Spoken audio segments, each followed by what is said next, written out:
Hi friends, welcome back to our channel village Kavitha vlogs. అందరూ ఎలా ఉన్నారండి? బాగున్నారా? మేము కూడా చాలా బాగున్నాము. ఇంకా నిన్న వీడియోలో చెప్పాను కదండి, ధనుష్కోటి వీడియో పెడతానని. ధనుష్కోటి స్పెషల్ వచ్చి సముద్రం అండి, హిందూ మహాసముద్రం, అలాగే బంగాళాఖాతం అంటే నాకు నచ్చదండి. అందుకే నేను బంగాళాఖాతంలో అయితే దిగలేదు. హిందూ మహాసముద్రంలో మట్టమే దిగానండి. లాస్ట్లో చూడండి.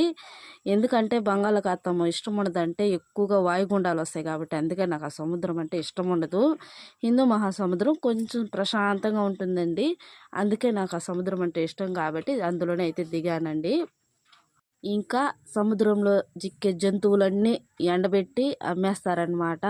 పూసలు, దండలు, ఇంకా వజ్రాలు అవి ఇవి అని చెప్పి మనకు అక్కడైతే దొరుకుతాయండి. శంకులు, ఇంక ఇవన్నీ సముద్రంలో చిక్కేటివన్నీ ఎండబెట్టి అమ్మేస్తారండి. అదే స్పెషల్. ఇంకా అక్కడ వచ్చి మెయిన్ ఫ్రూట్స్ జిక్తాయండి.